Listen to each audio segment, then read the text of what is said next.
রোজ রোজ একঘেয়েমি রান্না ছাড়া আর কি রান্না আছে বলো তো দেখি করার। কেননা তোমার আমরা তো বাঙালি, আর বাঙালিদের সেই জল খাবার ছুটির দিন মানে হচ্ছে লুচি আর আলুর ঝোল, আর এইদিকে তোমার ভাতে হয়ে গেল একটু মাছ আর ভাজা, একটু তেতো, একটু ডাল, একটু সবজি, ব্যাস হয়ে গেল।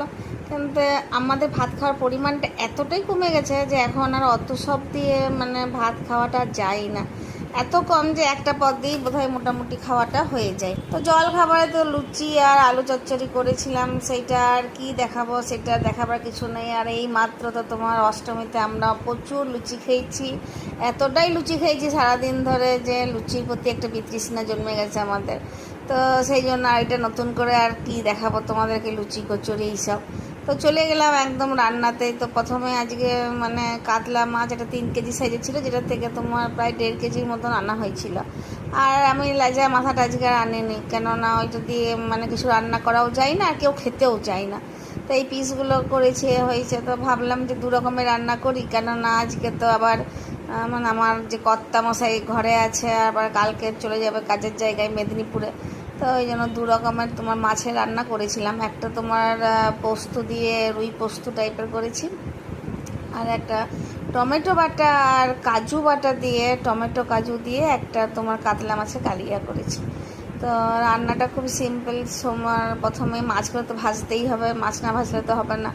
মাছটা ভেজে নিয়েছিলাম, আর এদিকে তোমার পোস্ত শুকনো লঙ্কা দিয়ে ভালো করে বেটে নিয়েছিলাম যাতে ঝাল হয়। আর এদিকে একটু তেলে তোমার পোস্ত একটু সামান্য দিয়ে পরে প্রথমে নেড়ে ভেজে নিয়েছিলাম। তো পোস্ত ভাজার গন্ধ ছাড়লে জল দিয়ে মাছগুলো ফুটিয়ে নিয়েছিলাম, আর সামান্য পরিমাণে নুন দিয়েছিলাম। আর যখন মাছটা ফুটে একদম শুকনো শুকনো হয়ে গেল, তখন আবার যে বাকি পোস্তটা ছিল কাঁচা, সেইটাকে দিয়ে ভালো করে নেড়ে চেড়ে নামিয়ে নিয়েছিলাম শুকনো শুকনো করে। আর এদিকে কালিয়াটার বেলায় কী করলাম, প্রথমে একটু পেঁয়াজ তোমার ভাজা মানে কুচি করে কেটে পরে ভেজে নিয়েছিলাম।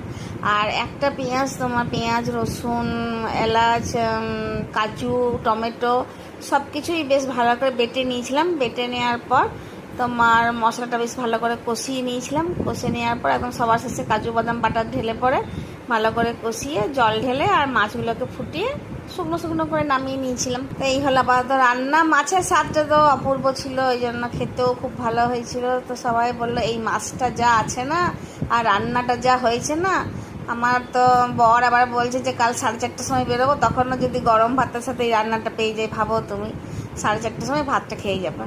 তো যাই হোক, এইসব কথাবার্তা হলো, আমাদের রান্নাবান্না শেষ হলো। এবারে তো একটু শুয়ে টুয়ে থাকবো, রেস্ট নেবো।